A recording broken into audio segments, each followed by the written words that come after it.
helium load and the second stage helium load began early this morning. Those are largely complete. The pad was cleared about 8 hours ago. Propellant loading began just over an hour ago, and RP1 is now at about 99% full in both the first and second stages. Liquid oxygen load began 30 minutes ago, and we are looking at about 95% complete in the first stage and 90% complete in the second stage. The range is currently a go, as well as the payload, which transitioned to internal power about 30 minutes ago. Weather-wise, we've been sending balloons up to gauge the upper altitude winds, which are looking good. We've been keeping an eye on the thickness and height of some stratocumulus clouds. You can see them on the screen there. We don't want those clouds to be high enough or cold enough to form ice crystals, but those aren't a concern for launch. Engine chill began about 4 minutes ago. It's important to get the engines to the same temperature as the propellants so that the liquid oxygen does not suddenly turn into a gas upon contact with the much warmer plumbing, among other things.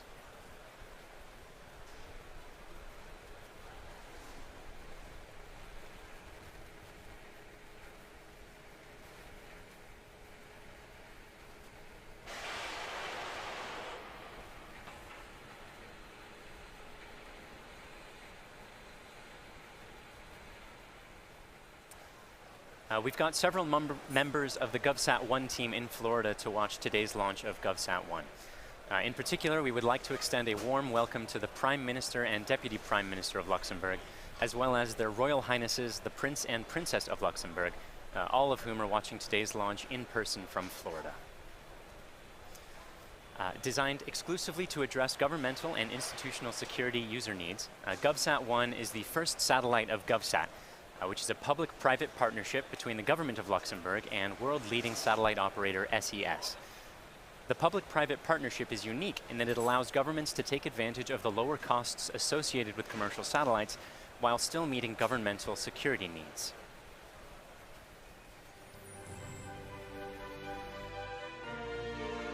GovSat is a brand operated by LuxGovSat SA, a public-private joint venture company between the Luxembourg government and SES, the world-leading satellite operator. Our mission is to provide secure, reliable, and accessible governmental satellite communication services to address the demand resulting from defense and institutional security applications. GovSat-1 will be a multi-mission satellite, which will use X-band and military Ka-band transponders with wide beams, as well as with high-powered and fully steerable mission beams. As a geosatellite, GovSat-1 will provide superior, accurate, real-time information wherever it is required. Over Europe, Africa, Middle East, and substantial maritime coverage over the Mediterranean and Baltic Seas, as well as over the Atlantic and Indian Oceans.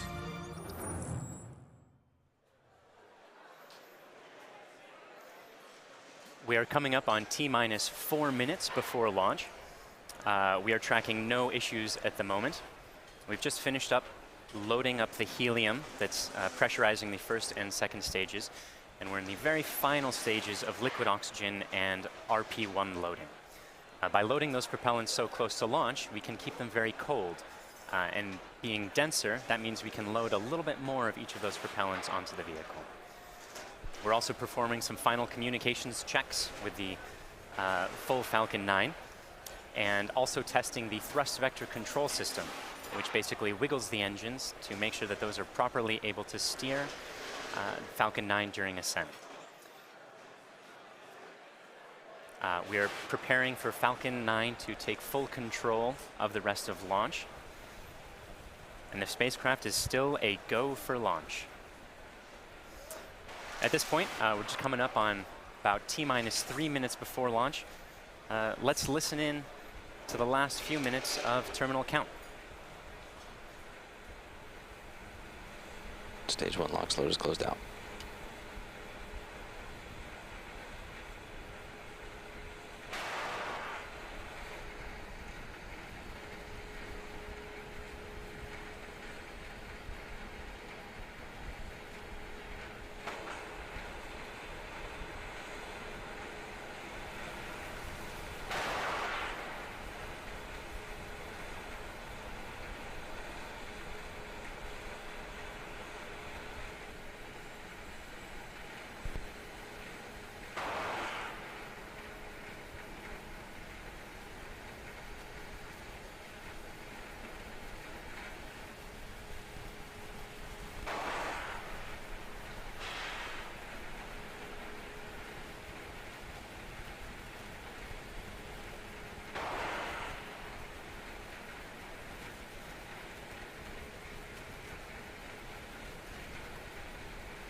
Stage 2 LOX load is closed out. Yep.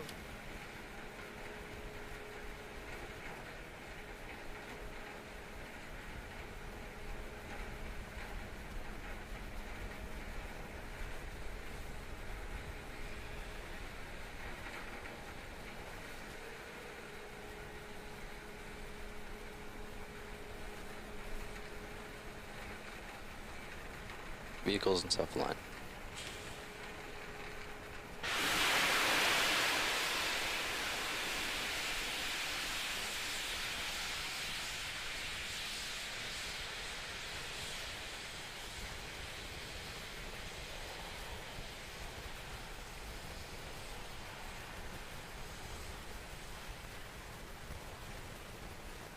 AFTS is ready for launch.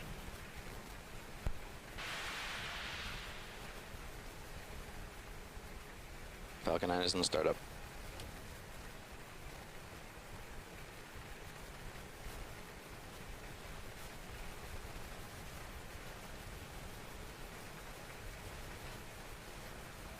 Launch directors go for launch.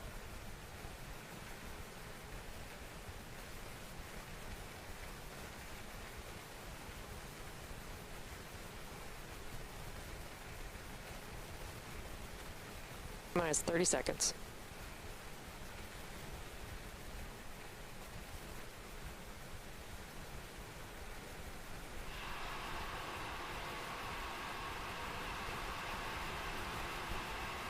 Minus 15 seconds, stand by for terminal count.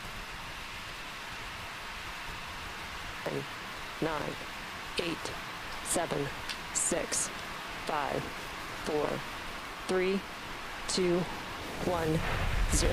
Ignition, liftoff.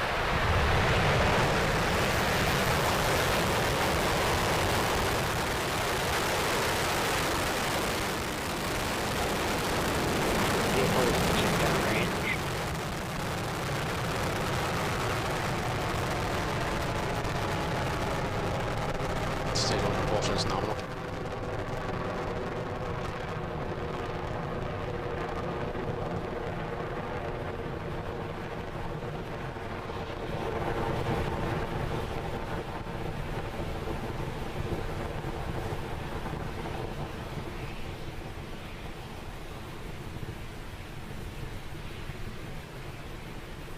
Power and telemetry nominal. And there you saw a successful liftoff of the Falcon 9. Stage 1 propulsion all looking nominal. Beautiful clear shot of Falcon 9 ascending through the Florida sky there. About to go through supersonic. You may see a sonic boom with this sort of clear sky. Vehicle is supersonic. Coming up shortly, we're about to enter max Q. That's the point of maximum aerodynamic pressure when the rocket is pushing hardest against the atmosphere.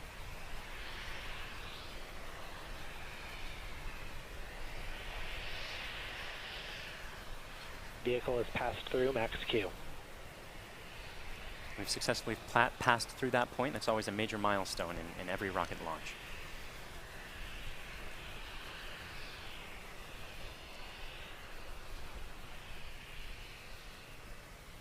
MPAC engine chill. We've just begun chilling the second stage engine for the same reason that we chill the first stage engine, to make sure that it's ready to be at the right temperature, the same temperature as the propellant. Coming up about 30 seconds from now, we're going to have a few events in quick succession. The first stage engines are going to cut off. The Recovery vessel has AOS. The two stages will separate, and the second stage will ignite.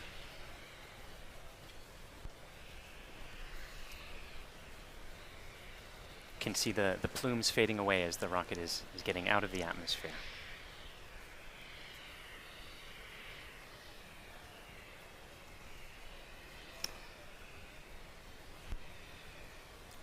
Trajectory is still looking good, and those three events, main engine cutoff, separation, and second stage ignition, happening right now.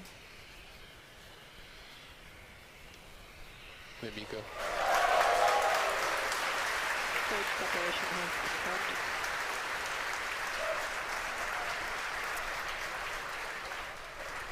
And there you saw it. First stage successfully cut off, the two stages separated, and the second stage has begun its burn. You saw the retaining ring fall away, and that protects the MVAC Merlin vacuum engine nozzle during shipping.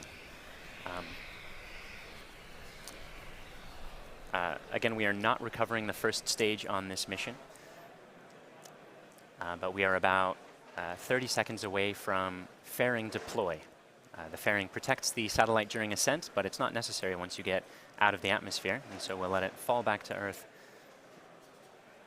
to keep that propellant available to loft more satellite.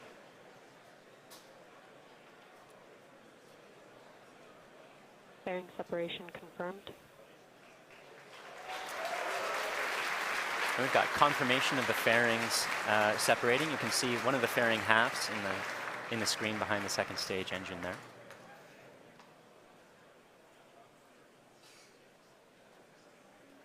Beautiful clear shot of second stage against the Earth background. Acquisition of signal, Bermuda.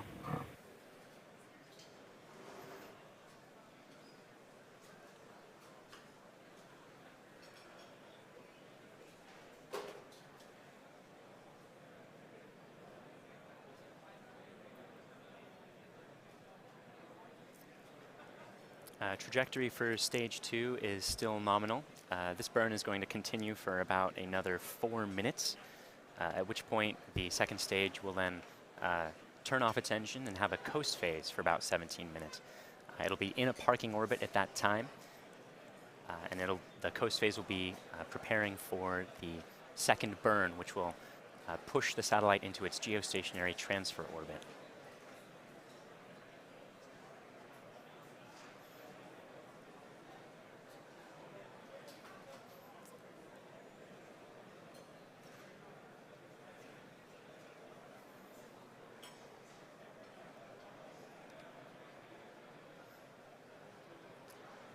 We're about T plus 5 minutes and 20 seconds at the moment.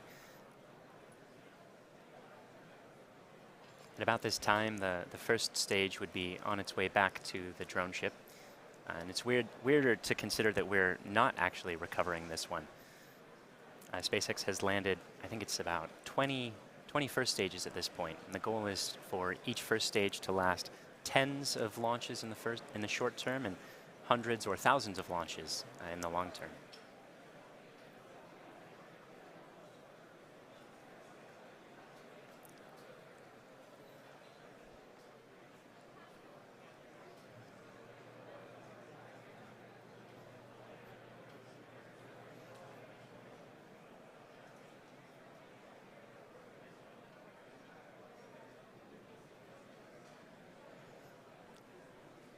T plus 6 minutes and 15 seconds. Trajectory still looking nominal.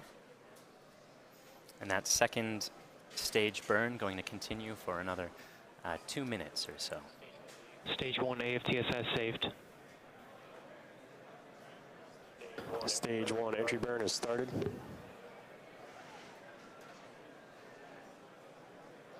Stage 2 continuing along nominal trajectory.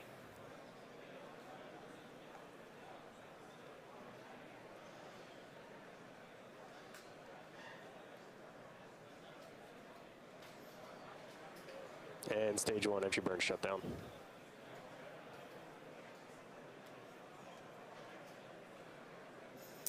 You just heard the call out that the stage 1 had its entry burn start and then shut down. While we are having a re-entry burn, we are not recovering the first stage.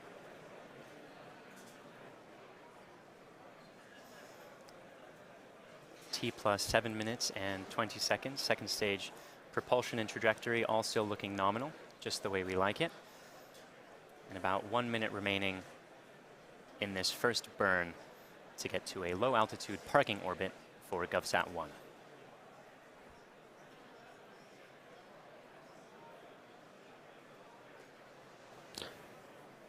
Stage 1 is transonic.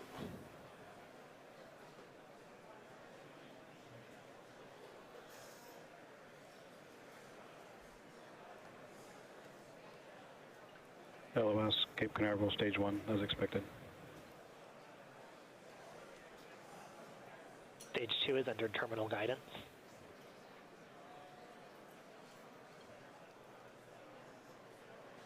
Stage 2, AFTS has saved. We're about 30 seconds away from the second engine cutoff event. You'll be able to see that on your screen.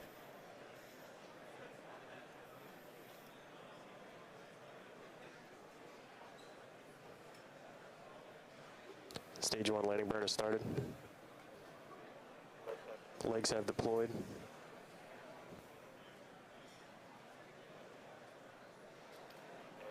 And stage 1 splashdown.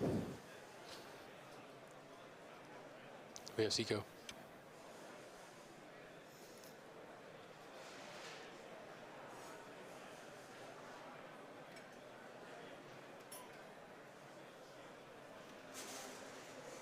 LOS Cape Canaveral, stage 2, as expected. You may have heard that the first stage had its splashdown. Again, that was not a recovery of the first stage. That was an expected splashdown. The second engine cutoff event was confirmed, as well as a good parking orbit. And there you can see second stage in space, coasting in that parking orbit.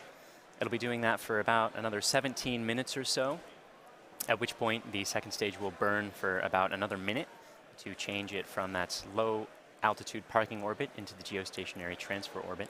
We're going to take a break during that time, but you can see the progress of the second stage on the animation on your screen.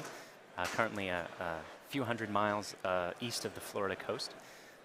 We'll be resuming coverage at about T plus 25 minutes or so. So stay tuned and we'll see you shortly.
And welcome back to the live webcast of GovSat-1.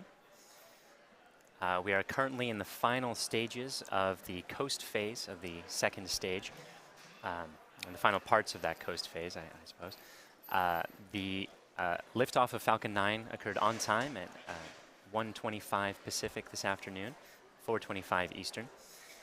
Successfully lifted second stage and the GovSat-1 into a parking orbit. And we're about to begin a second burn of the second stage that'll last about 1 minute to get it into a geostationary transfer orbit. Second stage is currently at 245 kilometers in altitude, and geostationary orbits are at 36,000 kilometers in altitude. So this burn is going to move GovSat into that higher space. That second stage burn is coming up just a few moments from now.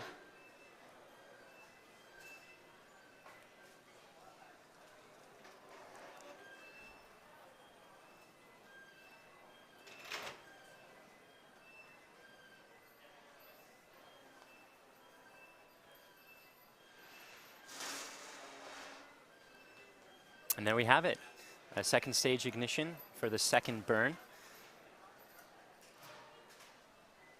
And that will greatly increase the final altitude of the GovSat-1 in order for it to be able to move itself into the correct position at 36,000 kilometers.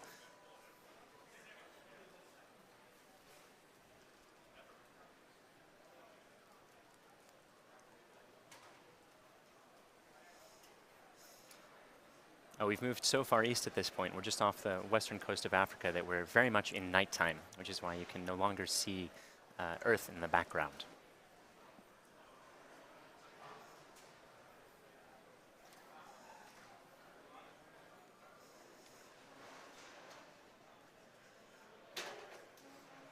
That second stage burn continuing for a few more seconds.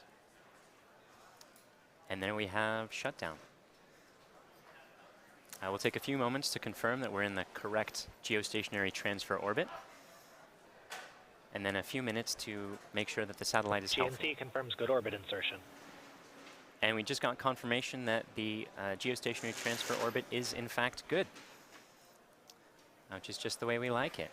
We're going to take a few minutes now to make sure the payload is healthy and prepare for that payload deploy, which is the final step of the mission for SpaceX.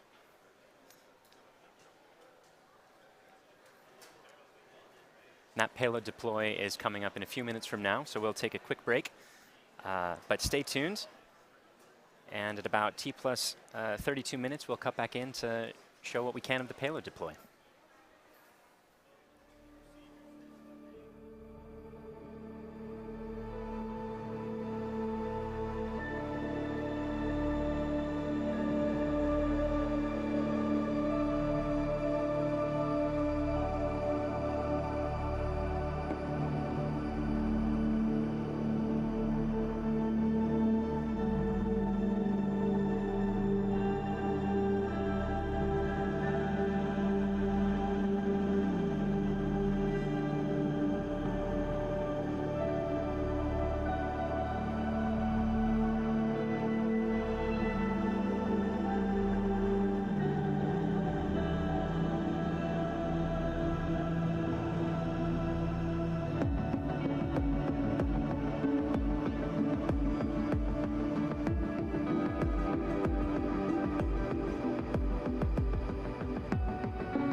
Stage 2 is still performing nominally.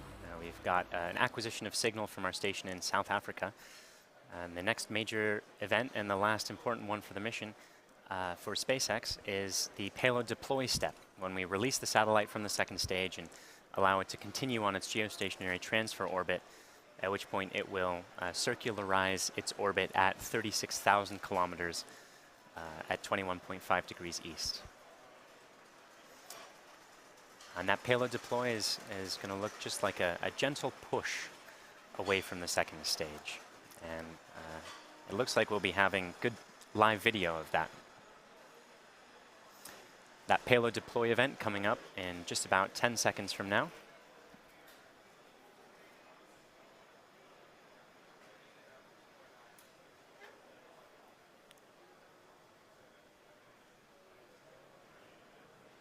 Base up. Spacecraft separation confirmed. And there we have it. Successful deploy of the payload, nice and smooth, and confirmed separation, just the way we like it. That concludes the live webcast and SpaceX's portion of today's mission. Thank you very much to GovSat-1 and SES for choosing us for this launch. Thank you to the Range and FAA for your support, and thank you for tuning in to watch today's mission. If you'd like to join us on our mission here at launching satellites and getting to Mars, check us out at spacex.com/careers. Otherwise, look for further updates on our social media accounts, including for Falcon Heavy, which is currently targeted for February 6th. Thanks again for joining us.